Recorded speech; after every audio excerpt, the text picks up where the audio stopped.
अस्सलाम वालेकुम, मैं हूं इश्तियाक गोंदल। एक बड़ी अफसोसनाक खबर आपने सुनी होगी कि किस तरीके से रावलपिंडी के रहायशी 42 साला मोहम्मद मसूद ने एक ऑनलाइन लोन एप्लीकेशन से सिर्फ 13,000 रुपये का कर्जा लिया। वो ये कर्जा वापस ना कर सका, सूद पे सूद चढ़ता चला गया और बिल आखिर ये शख्स खुदकुशी करके इसने अपनी ज़िंदगी का खात्मा कर दिया। ये तो एक खबर है और ये बड़ी अफसोसनाक खबर है, लेकिन मेरे पास इस अफसोसनाक वाक़े से जुड़ी हुई कुछ बड़ी अहम इंफॉर्मेशन सामने आई है, कुछ बड़ी अहम खबरें सामने आई हैं। मैं आज आपको बताऊंगा कि ये जो ऑनलाइन लोन एप्लीकेशंस है ना, ये किस तरीके से एक माफिया का किरदार अदा कर रही हैं और आखिर इनके पास ऐसा क्या है, ये लोगों को कैसे इतना दबाव में ले आते हैं, खौफ में मुब्तला कर देते हैं कि या तो वो शख्स सूद समेत पैसे वापस कर देता है या अपनी ज़िंदगी का खात्मा कर देता है, खुदकुशी कर देता है। उसके अलावा उसके पास कोई तीसरी ऑप्शन नहीं होती। तो सबसे पहले जो है ना, हम ये देखते हैं कि ये मोहम्मद मसूद जो थे, जो 42 साल थे, इन्होंने अपनी ज़िंदगी का खात्मा क्यों किया, क्या वजह बनी, क्या ऐसा इनकी ज़िंदगी में हुआ कि इनको ये लोन लेके अपनी ज़िंदगी का खात्मा करना पड़ा। तो उस हवाले से जो तफसीलात सामने आई हैं वो ये है कि रावलपिंडी के रहायशी 42 साला मोहम्मद मसूद ने एक ऑनलाइन लोन एप्लीकेशन से सिर्फ 13,000 रुपये का कर्जा लिया, सिर्फ 13,000 रुपये का कर्जा।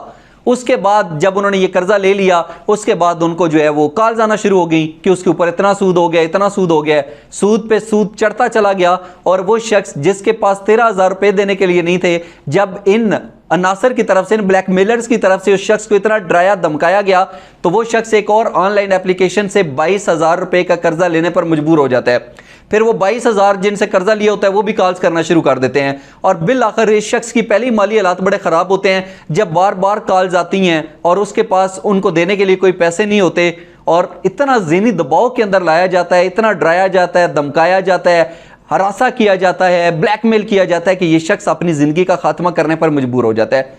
अब उन्होंने ये पैसे क्यों लिए थे ये भी मैं आपको बताऊंगा, लेकिन उससे पहले यहाँ पर एक सवाल ये पैदा होता है कि क्या ऑनलाइन लोन एप्लीकेशंस वाकई एक माफिया का किरदार अदा कर रही हैं? बड़ा सादा सा जवाब है जी हाँ, बिल्कुल ये एक माफिया का किरदार अदा कर रही हैं। ये ब्लैकमेलर्स की तरह ऑपरेट करती हैं और जितना कर्जा इनकी तरफ से कहा जाता है ना कि हम देंगे, उतना कर्जा नहीं देते, लेकिन वो सूद पे सूद इतना चढ़ना शुरू हो जाता है कि शायद एक आम आदमी उसका तस्वर भी नहीं कर सकता। अब सवाल ये पैदा होता है कि ये फिर लोगों ने, चले कोई मजबूरी में था, उसने पैसे ले लिए, तो ये लोगों को हरासा कैसे करती हैं? ये ऑनलाइन लोन एप्लीकेशंस लोगों को ब्लैकमेल कैसे करती हैं कि वो अपनी जान तक देने के ऊपर तैयार हो जाता है, राजी हो जाता है? क्या उसको अपने बीवी बच्चों की बेबसी, उसके बाद जो कुछ होगा वो नज़र नहीं आता? यकीनन नज़र आ रहा होता है, लेकिन उसके पास कोई ऑप्शन नहीं होती।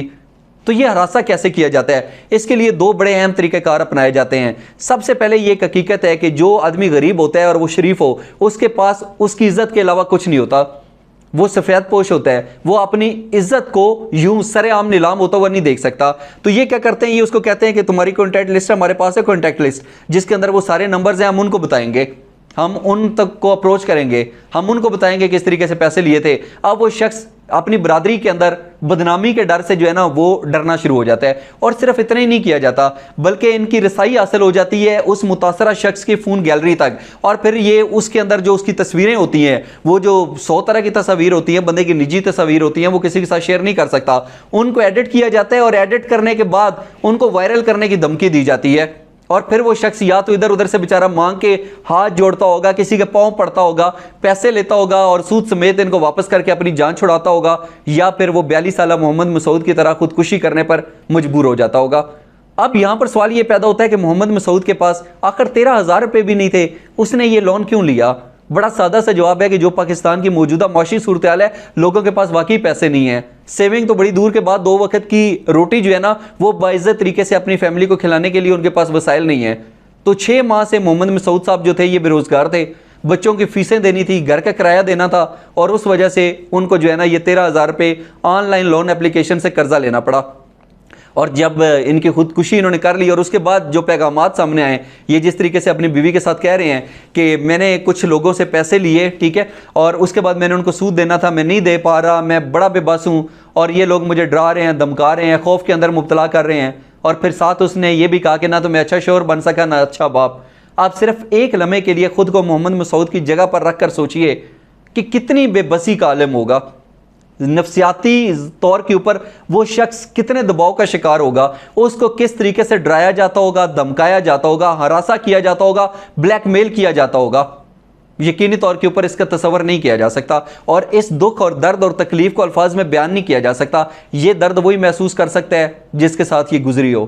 तो यकीनी तौर के ऊपर ये लम्हे फिक्री है। लेकिन मैं समझता हूँ कि इसके हवाले से दो और बड़े अहम पॉइंट्स हैं। सबसे पहली बात तो ये है कि DGFIA जो है उन्होंने इसका नोटिस भी ले लिया है, और उसके बाद ये जो मुतलका कंपनी थी उसके दफ्तर को भी सील कर दिया। जो दूसरे आलात इस्तेमाल होते थे, टेलीफोन वगैरह या मोबाइल वगैरह, वो भी कब्जे में ले लिए। अब तहकीकात आगे बढ़ेंगी और यकीनी तौर के ऊपर ये मामला जितना हाई लाइट हो गया और जिस तरीके से DGFIA ने नोटिस लिया है उसके बाद किसी को नहीं छोड़ा जाएगा। ये लोग अपने मंतकी अंजाम तक पहुंचेंगे। लेकिन सादा सा सवाल है, तलक सवाल है कि क्या ये इदारे तभी हरकत में आएंगे जब कोई 42 साला मोहम्मद मसूद या इस तरह का कोई शख्स खुदकुशी करके अपनी जान ले लेगा। उसके बाद ये नोटिस होंगे और उसके बाद उन लोगों को मंतकी अंजाम तक पहुंचाया जाएगा जो इस तरीके से लोगों की जिंदगियों का तमाशा बनाते हैं।